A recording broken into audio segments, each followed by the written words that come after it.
Hello, YouTube. Hello, JJnippleman fans. Moja druga jacie kocham means that I love you so. Kocham dziewczęcia więcej, more than you'll ever know. How's it going, people? Listen, this is a video that I've been wanting to do for years. Okay. Um, it's a video, a biography of JJnippleman. Just exactly who is JJnippleman. Alright. I'll tell you. Um, where do I start? Goodness gracious. Okay, there's a blizzard in Chicago, and my mom's helping my dad push a Ford, get it out of a ditch because of the snowbank. You know, it was a blizzard, and snow fell, trucks come, push the snow up, and you can't get your car out of your parking spot. So my mom's helping my dad push out the car off a snowdrift, and boom, she started hemorrhaging, and they rushed to the hospital, Walter Memorial Hospital, and out I came. 2 pounds, 3/4 ounces, almost 33 ounces. They didn't have incubators at Walter Memorial Hospital, so I think they rushed me to Holy Cross, where I stayed 8 months till I was 8 pounds. There was a story in the paper, I don't know, I guess the Tribune, about a Cicero woman gives birth to a 2-pound baby, which I was the smallest child, infant, ever born in the state of Illinois that survived. 2 pounds, 3/4 pounds. They're almost 33 ounces. I guess there was a little story about it, my mom said, or something. But Cicero, Joe Montana's neighborhood. And I stayed there 8 months in the hospital in the incubators until I got 8 pounds. Then mom brought me home. She was scared to touch me. They told her that the chances of me surviving was very, very slim. In fact, most of my childhood, I had so much wrong with me. They said I wouldn't survive. Don't get your hopes up of him growing up to be a man. That's what basically she told me. I was a translucent baby.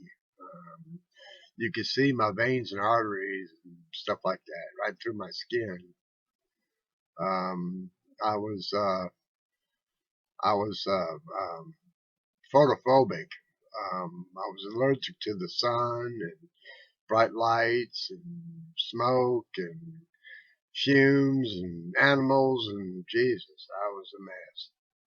Spent a lot of time in and out of hospitals as a child, in and out. Oxygen tanks, oxygen tents. I was a mess. It's a lot to put on a woman. She was an older woman having a child too. She was 39 years old when she had me. So there was a big age gap between me and my mom. And she didn't understand,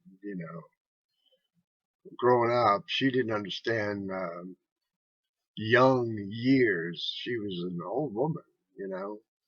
40-year-old woman raising a baby. I mean, back then it was unheard of. They didn't really think I was going to survive. So, but here I am, pushing 60, and I survived. Okay. My real name is Yusefia Douglas. That's my real name. But on paper, it's I have one of the most common names back then. Um, there's 10,700 with the same name. That's why I call myself JJnippleman, because I didn't want to call myself by my given name. You know, um, uh, Yusefia Douglas was my mom's heart name, but she didn't want me to have that kind of name because back then Polish people were looked down upon as being stupid or ignorant or dumb. And she went through that evidently in her life, so she didn't want to put that through mine. So she gave me an American name, an all American name, one of the most common names, first name and last name. As, like I said, 10,700 people have the same name as mine. I'm not going to tell you who it is because I don't really want you to know who I am because it's too common. It's too many of us. And I'm JJnippleman. The JJ comes from my grandmother. My grandmother, um, she used to call me uh, Jojo Potkislo. Okay, that means I think it means Jojo shit your pants or something like that. But listen, if you've got a child that shits his pants, don't worry about it. They'll grow out of it. Okay, I did. But now they're making adult diapers for people who just want to sit around and shit themselves. So go figure. Maybe that's the end thing nowadays. But I haven't done it since I was a kid, you know. So thank God. I mean, it's kind of smelly. It's hard to keep friends when you shit on yourself. Okay. All right, let's get off that subject. All right. Well, in my lifetime, I've done a lot of things and I've met a lot of people, and I just want to talk about it. You know, the biography of JJnippleman. Here we go.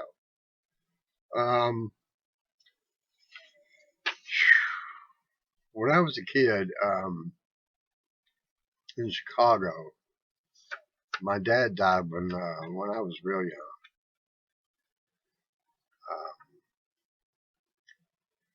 he died of cancer, colon cancer, which a lot of people nowadays are fighting and beating cancer. And I hats off to those people who are fighting cancer and beating it, you know, because back then, if you had cancer, man, there really wasn't much hope for you at all.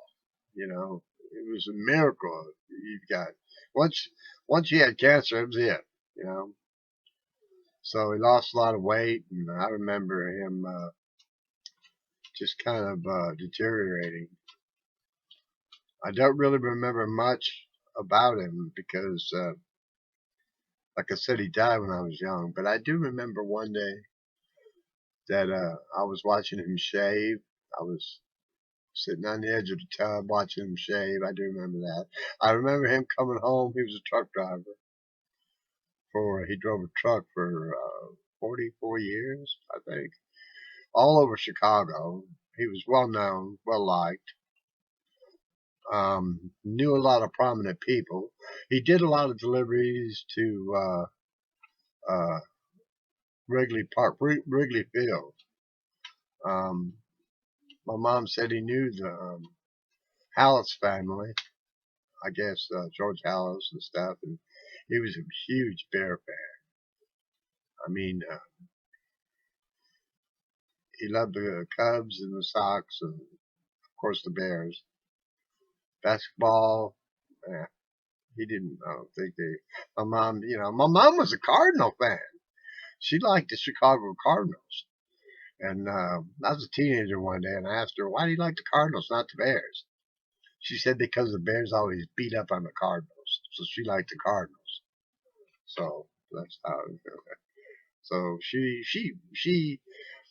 when they won, she liked, she cheered for them and stuff, but She was a Cardinal fan. My dad was a Bear fan. I'm a Bear fan. But there's a little part of me, I like the Cardinals. I didn't like them in St. Louis and in Arizona and Phoenix and whatever. But I mean, I still root for them unless the Bears are playing them. And the Bears got to win. Like that Monday night one. What is it? Dennis Green went crazy. Let him off the hook. Okay. But anyway, my mom was an immigrant. My dad was an immigrant. Uh, uh, well,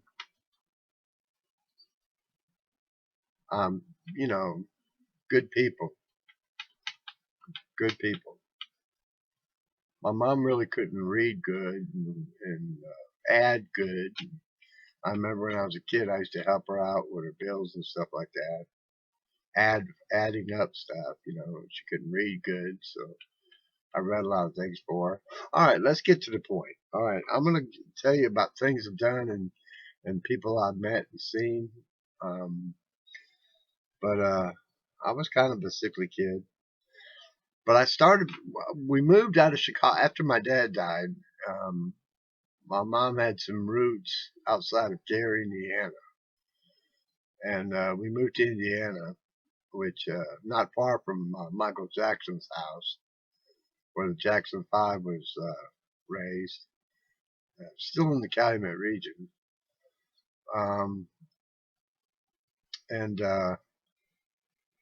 Let's see, outside of Chicago.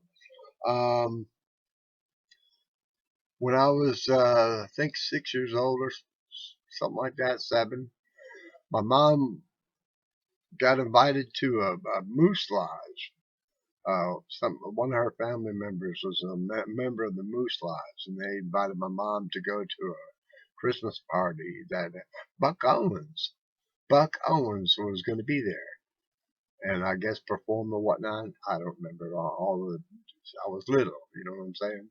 But I got a picture of me sitting on Buck Owens' lap. I don't know where the picture's at. I kind of looked for it before the video, but I couldn't find it. But I've seen it before. I mean, I'm sitting on Buck Owens' lap. He's kind of red faced, and I'm kind of white as a ghost. But it's pretty cool. I couldn't find the picture though. Buck Owens. So I met Buck Owens when I was a little kid. Ain't that cool? That was in the 60s. Let's see. In the 70s, Kenny Lofton. You guys know who Kenny Lofton is. He's a famous baseball player. Played for the Indians, White Sox, Cubs. He played for several teams. But I was playing baseball. I played for the Elks and the Kiwanis leagues. I played Little League. But I was playing for the Kiwanis League. It was an afternoon game. And by the way, I was a really good baseball player. I mean, if I didn't get in with a bad group and start drinking beer and smoking cigarettes, and I probably would have been a professional baseball player. I mean, I was really good. I was the star of my Elks team. I was really good. Kiwanis. Let me tell you about the Kiwanis. I was like 15, 14, 15, playing with 16, 17, 18-year-old guys. I was the youngest person on my Kiwanis team. Anyway, we were playing baseball one afternoon, and you know how the fields are set up to where home plate is over here, and then you got the field, and then you got a gap, and then you got another outfield, and then you got a home plate way over there on the other side of the park. This is Kosciuszko Park, okay? And the diamonds are kind of opposite each other, opposite. The home plate's on the far end over there, and the home plate's on the far. Well, I hit a home run one day from over by the railroad track field. I hit a home run one day so far that it went all the way out of our field, over the gap, and onto the other baseball field, which was fenced in, and I almost hit Kenny Lofton's, who was pitching, his second baseman. I swear to God, I hit a home run so far that you could ask him about it. Because I'll tell you why that I know he knows. After our ball game was over, which we won, I was walking through the park heading home, and I was watching the littler kids, Kenny Lofton's team. He was in pinstripes. He looked so cute. He's so little. But I was watching him play baseball, and I stopped for a moment. He come over by the where I was standing. He said, "Are you the one that hit that home run?" I said, "Yeah, that was me." He said, "Man, you almost hit my second baseman." I said, "Oh, I'm sorry." He said, "No, that's cool." So I stayed there and I watched him probably almost an hour and stuff. And he made a final out um, um, on a play to first, and I was still standing there by first base outside the gate. And I said, "Man, you know what?" I said, "You are really good." I said, "You keep it up, man. You're going to go somewhere." And he just smiled, and he was glad I said that. And look at him. He wasn't a great ball player, but he was a very good ball player. Great fielder, a good contact hitter, good batting average, speedy little sucker. He was fast when he was little too. But if I would have just stuck with baseball, man, instead of alcohol and cigarettes and the wrong group of people, maybe I'd have been somebody. But for Kiwanis, I almost hit 700. I mean, for Elks, I batted almost 700. For Kiwanis, I batted almost 600. But I was really, I didn't like to strike out. And if they hit me with the pitch, oh, so be it. I'd take first base. But I was a good contact hitter. I spread the ball all over the field. Wherever they weren't, that's where I hit it. I used to play most of the positions. I caught for Kiwanis because Spud, I think he had to quit or something. Spudik, I think his name was. I had to catch for him. But this guy named Kaloje, man, he threw a curveball I just could not catch. He used to get so mad at me. But anyway, but I played all positions. I didn't like playing first base or shortstop or second. It was too complicated. And I threw right-handed, so my back would be turned to the runner playing first. So I didn't. But I played all the fields. I played third base. I caught, and I've been pitched a little bit. But Kenny Lofton, huh? How about that? Okay. In the '70s, there was a group. There's still a group called Styx. Of course, I think they broke up, but they still tour. I'm not sure if they do or not. But there was this place called Carpenter's Hall in Indiana that they came and they were going to kind of imitate a concert. You know, this was early '70s, I think it was. Carpenter's Hall. They charged us $2 to get in, or dollar. I don't remember. It was me and my friend John Sakis. We went and seen them, and we sat on the floor. We listened to them. They were like synthesizers and stuff. And man, I mean, I was more into regular beat, and Boston, Foreigner, even like rougher stuff, Black Sabbath, Deep Purple. So, hell, go see a band play. That's cool. But Carpenter's Hall, Sticks. Got to meet the fellows outside.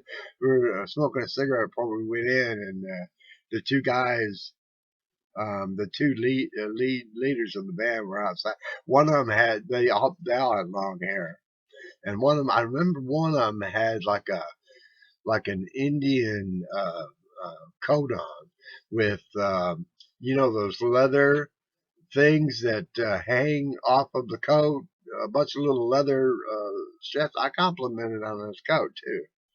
I'll never forget that. For some reason, I remember the coat. Let's see. In the '80s, I dated a girl model in Florida. She took me to a bar. I met Tom T. Hall.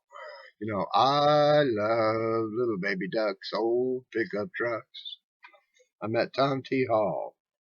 In 1979, I met the Admiral, David Robinson. I was in the Navy, and he came to our ship. You know, I don't know why Captain was there, but I got to meet David Robinson. Shook his hand and everything. And he's real skinny. But let's see. In 1980, we went to Montego Bay, Jamaica, and went to this restaurant. And the four of us, we sat there and ate and everything. And one of my friends asked me, "What kind of meat is this?" And the waiter says, "Dog." And he said, "What? What are we eating?" He said, "Dog." Two of my friends went out and they quit eating. They went out and started, I guess, started getting sick or something.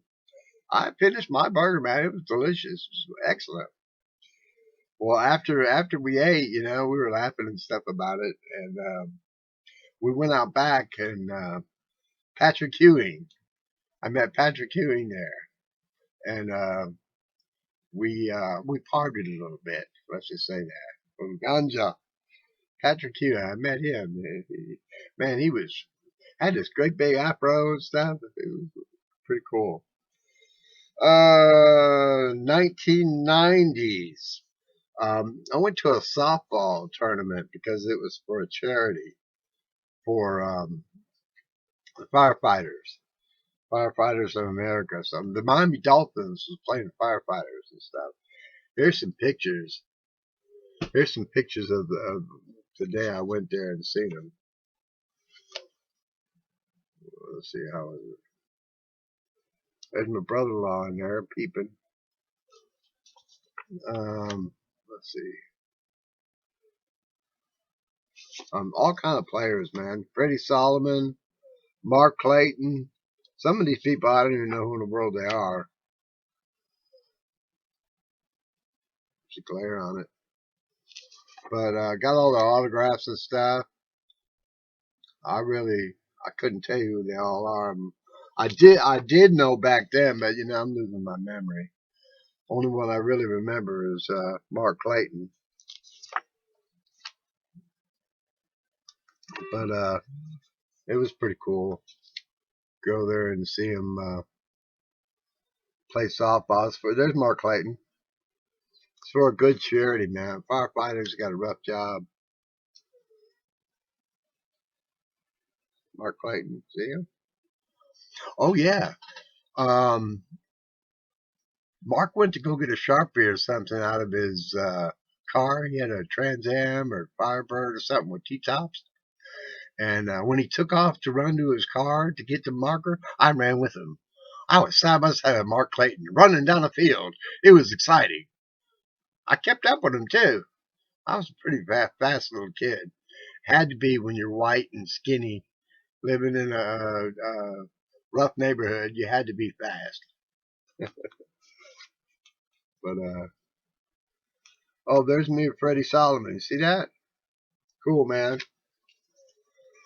But, yeah, that was pretty cool. All right, let's get back to the list here. One night, I got invited to go out and have a couple drinks and just relax with a doctor, a nurse, a coworker of mine, Darren, Vivian, and Pat. Pat was a coworker. And we spent the evening with Terry Bollea. Does that name ring a bell? Terry Bollea?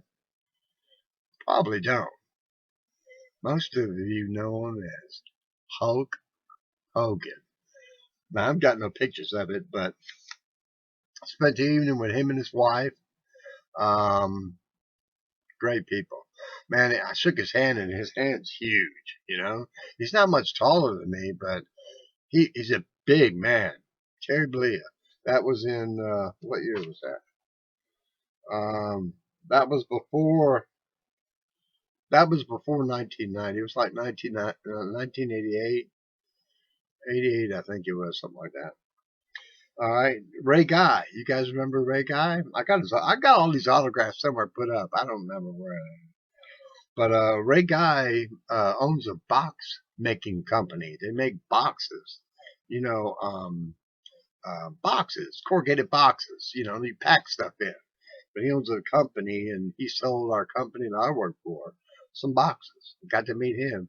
Man, he was an amazing, amazing puncher. I'm serious. One night, it was Monday Night Football, and I joined this radio show, um, talking about the game and stuff, and highlights and interviews and stuff. I think it was ESPN, or I don't remember who it was, Fox or something. I don't know. But Jay Schrader and Neil Lomax showed up. Man, now Neil Lomax is a little fella. I'm sorry, Neil, but you're little. And Jay Schrader's just a little bit bigger than me. Big hands. But I couldn't believe how little Neil Lomax was. And he was a quarterback. Oh, man, I swear. I don't know if he's much bigger than Flutie. But I got to meet those two guys. You know. In the 90s, I went to a card show outside of Atlanta. I used to collect football cards and all kind of sports cards and stuff. Sports cards, not cars. I wish I did collect sports cars. But I went. They had Mark Lemke there. You know, he had to pay to get his autograph and stuff. But that's pretty cool. I showed up late and paid and got his autograph on a really nice championship shirt, Atlanta Braves shirt. But after the card show, after Lemke stopped giving autographs, I was still there. And here he is walking around, and I saw him, and I said, "Man, hey, you want a tour? I'll show you what's going on." He said, "Yeah, man, I haven't been to many card shows." He was still a young player. He hadn't played, a whole bunch. But I gave him a tour around the card show and stuff, and he had worn out sneakers on, holey jeans, raggedy t-shirt. Just an average guy, man. See, most of the time people think about celebrities or athletes being superstars, and people. They're just people like me and you, man. They're just like me and you. These athletes and celebrities, they're just normal people. That's just their job. You know what I mean? They're just normal people. Mark Lemke is a great guy. He really is. Um, let's see. Freddie Solomon. I tried about Lee Elder.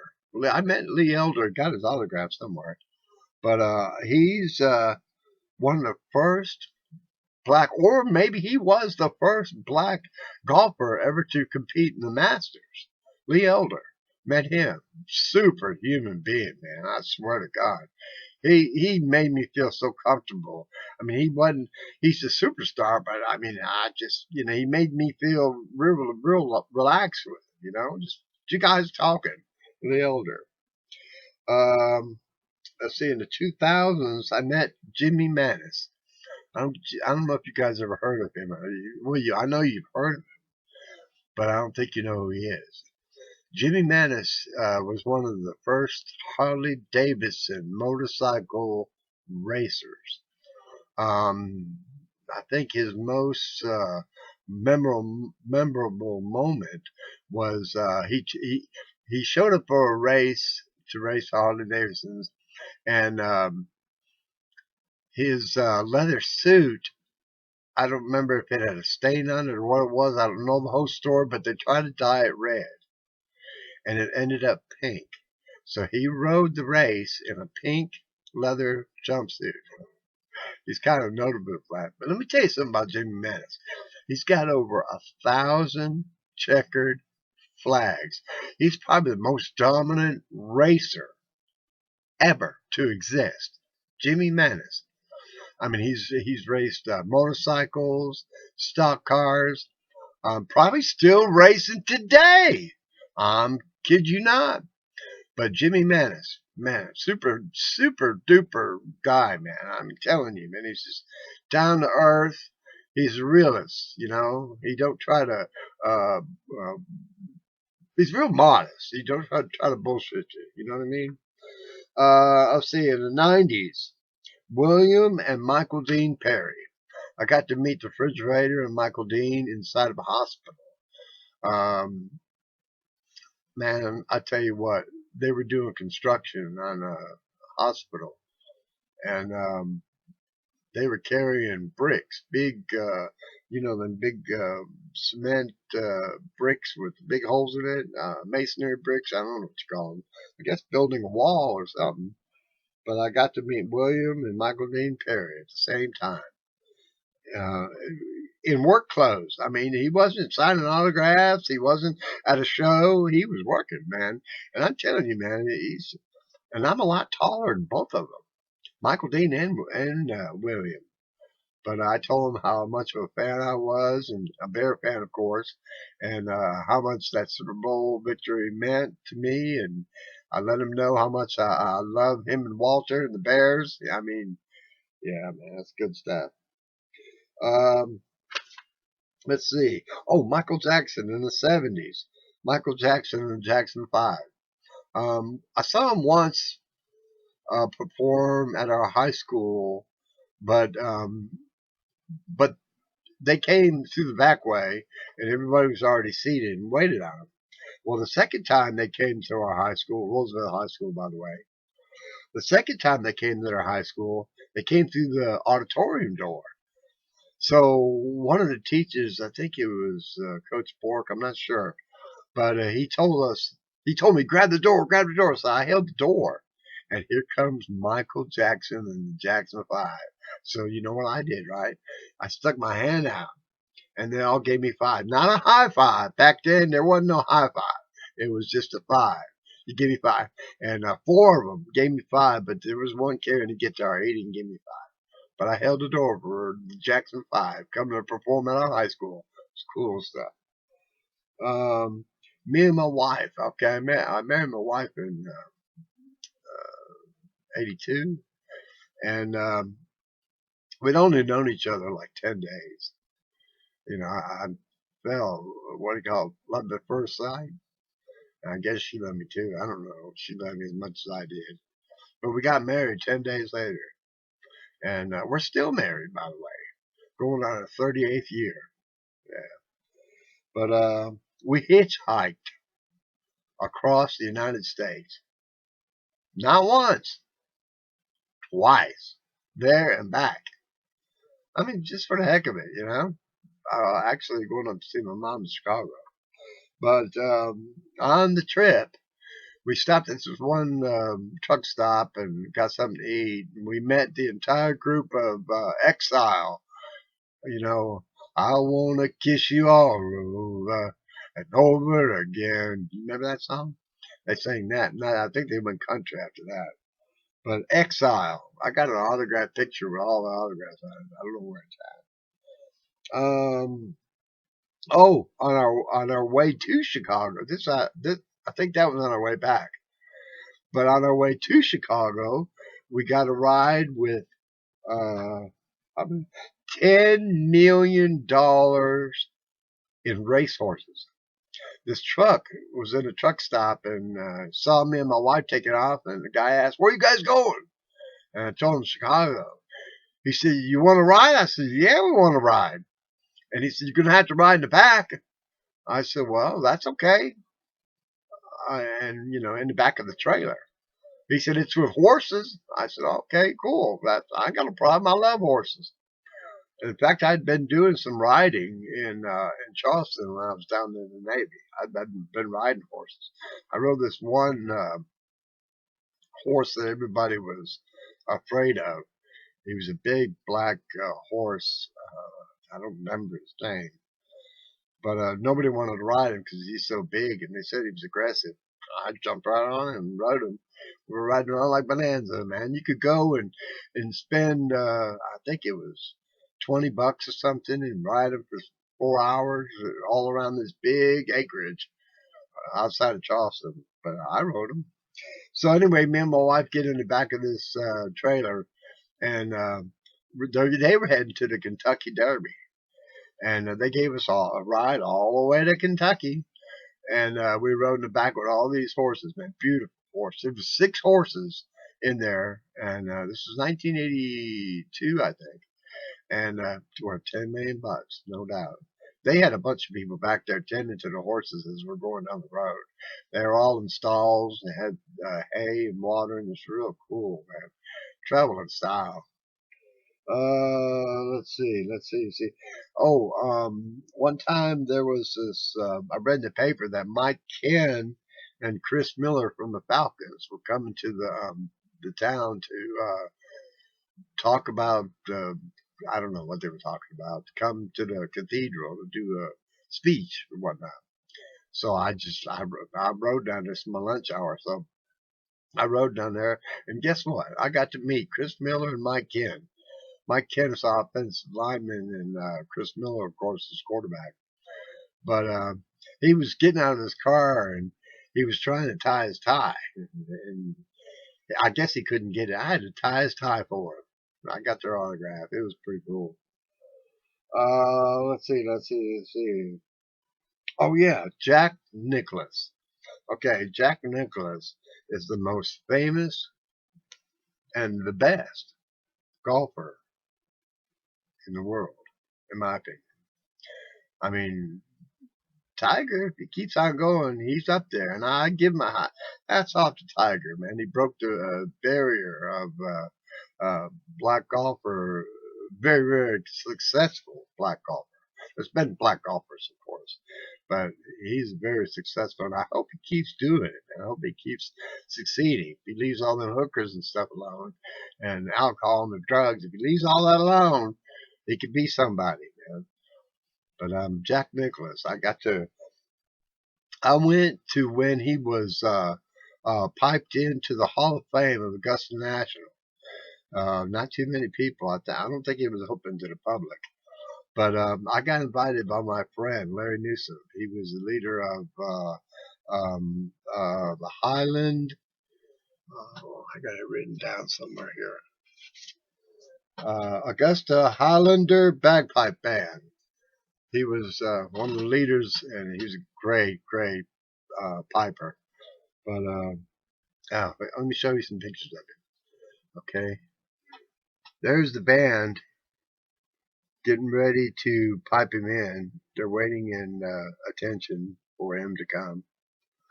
Okay, then here they come, and man, when them bagpipes started playing, it gave you the willies, goosebumps up and down. I mean, that piercing sound is so distinctive, And here they come, walking up the trail, and Jack's behind him. And here they come. You can see Jack right there, but here they come, piping, man. Augusta National Hall of Fame, and there's Jack Nicklaus right there. And I was one of the few people. Now I was taking pictures there. I was more of a personal photographer. I wasn't hired by no. Of course not. I'm a terrible photographer. I just got to go because I knew Larry. But there he is. There's Jack. Can you get a good picture of him? There he is. Security was all over the place. And there's Jack. See Jack? It's pretty cool, man. There's a statue right there. It's got a glare on it. Okay. And there's the band cooling out while the ceremony's going on. It's pretty neat, ain't it? But I was really, how should I say, proud to be there. I was glad Larry invited me. And security didn't want me to come in, but Larry said he's with me. So I got in there. Oh, it's pretty cool, man. Larry is a great bagpiper. I'm telling you, he's amazing. I don't think I've ever heard him hit a bad key. He's also an actor. He was in the movie Patriot with Mel Gibson. That's right. Black belt in karate. I mean, Larry's a cool dude. Good man. If more men would like him, this would be a much better world. I'm telling you. Really, I mean that. Alrighty. In the in 1987. I got this one written down. In 1987, me and my wife pulled over to get some gas, and it was somewhere off of I don't remember what interstate it was, but I pulled up to the pumps, and I walked around the back of my car, and I saw this really freaky looking green car, really nice, new, beautiful green car sitting there, and it just happened to catch my eye. I saw an old man get out of the driver's side. He got out of the car, and he wasn't parked by the pumps. He was parked out by toward the road. And he got up, and he looked real confused, and he looked real distraught, like he was worried about something, and And I got done pumping my gas, and I walked over to him. I said, "Sir, everything all right, sir?" And he said, "Yeah, everything's fine. I'm stretching my legs."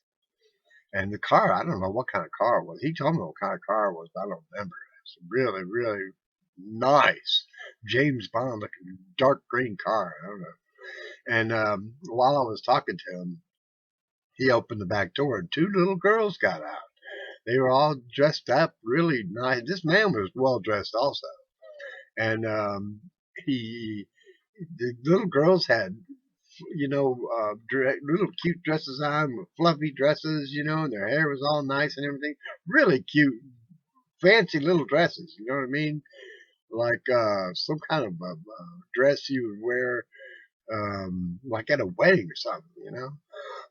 But he introduced himself to me, and his name is Barron Hilton. I guess he was the grandfather of Paris and Nikki Hilton. So I met Barron Hilton when I didn't meet the little girls, but I met Barron Hilton when Nikki and Paris were little tiny girls. Isn't that cool? I just, I'm a good person, a good Samaritan. When he looked confused and bewildered, I just walked over to see if he was all right. That's basically what. Plus, the car was cool. Okay. In 1979, I was training for the Smokers.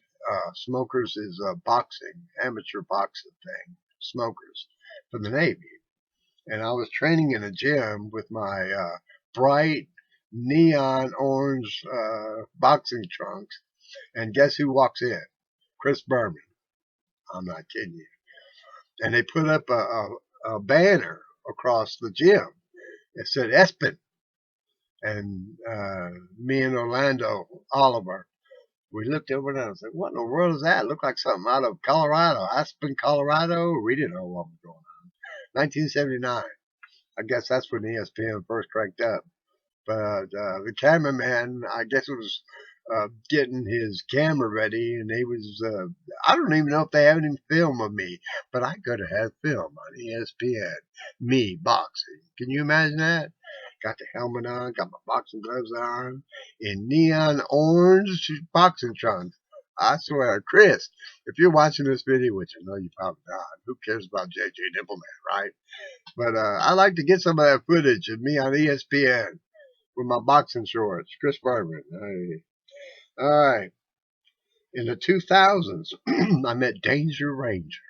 Danger Ranger is a guitar player for a group called uh, Final Four, or something like that. But there's a group, a regular rock group that used to follow wrestling. I don't know nothing about wrestling though, WWE or WWF or whatever. But Danger Ranger was a guitar player, and let me tell you, this Danger Ranger is a good dude. His real name's Lance.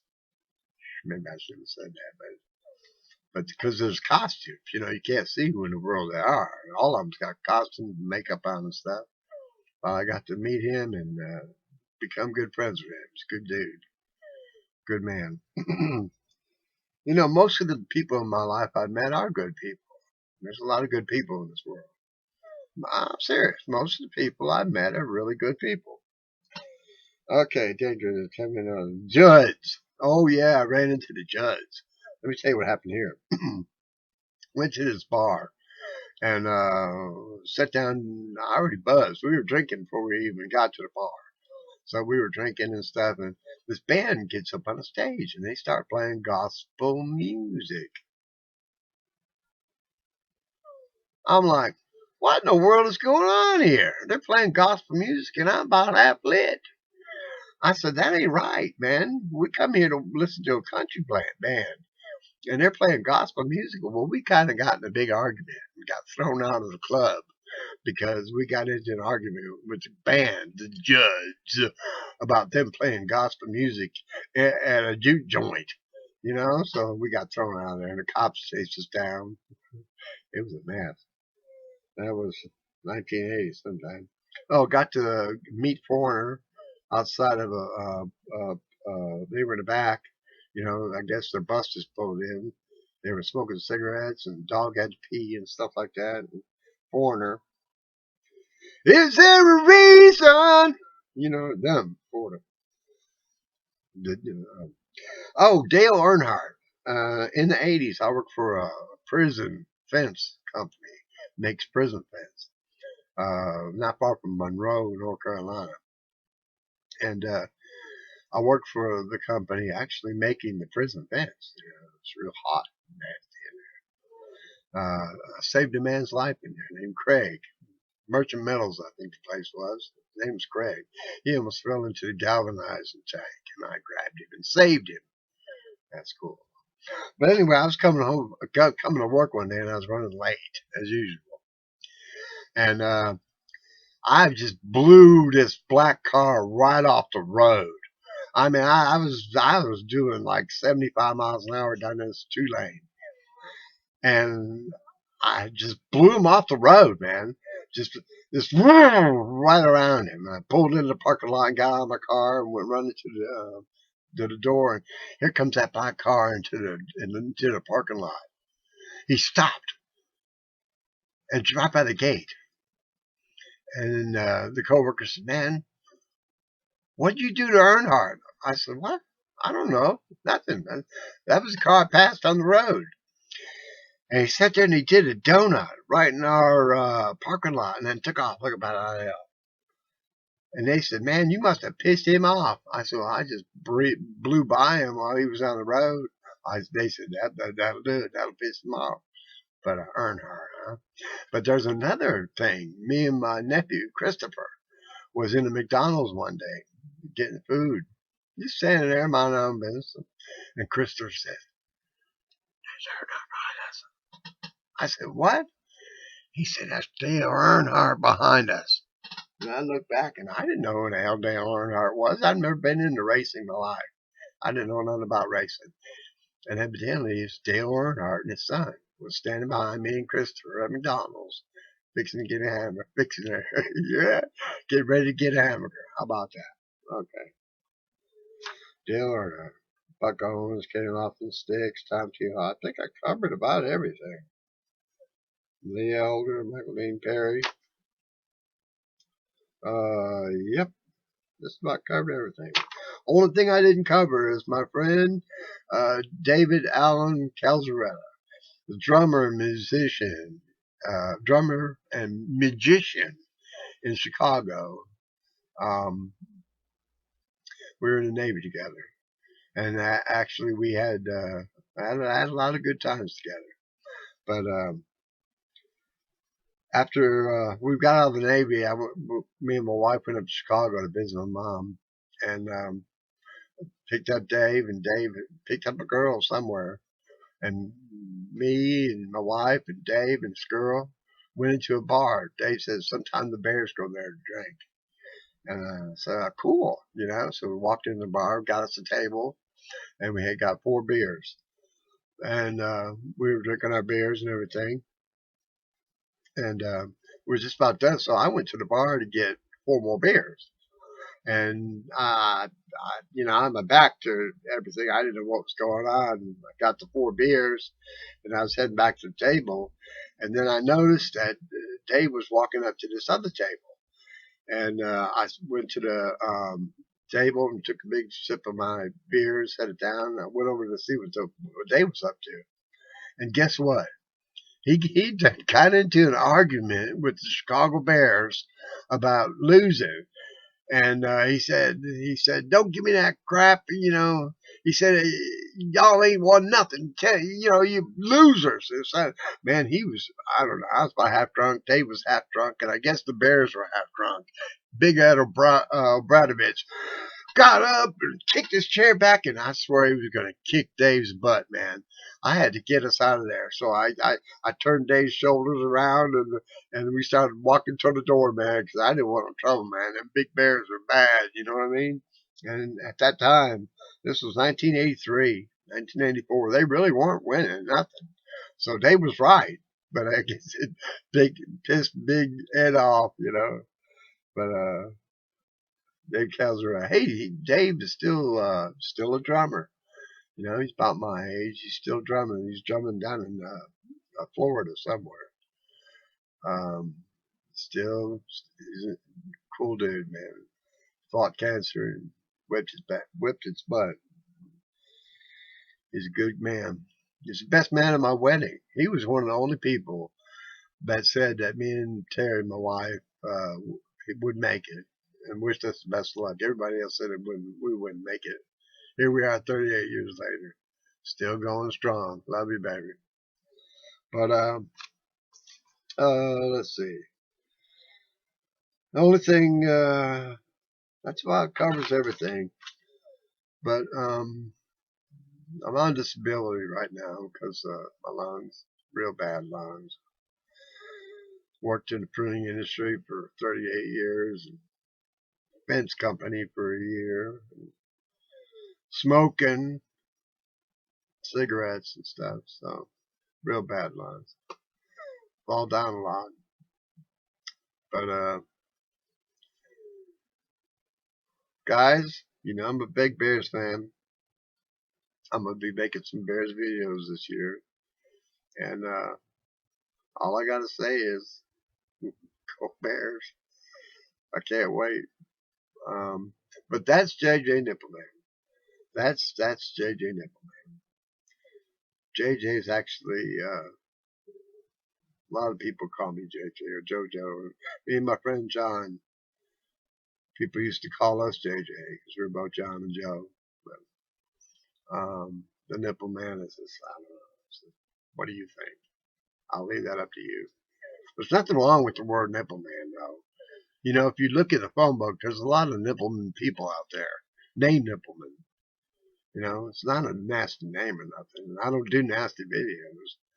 I might say shit, you know, or asshole, or you know, nothing's filthy about my videos. So, all right, guys, that's JJnippleman right there. I'm still here. I'm still going strong, and God willing, I'll be here to see an undefeated Bear season. Okay? All right, guys. Thank you for watching. You better subscribe because I'm gonna get crazy this year. It might be my last year live. Who knows? You know, you don't know when you're gonna live, when you're gonna die. You just don't know. So hang in there and keep watching. Bye.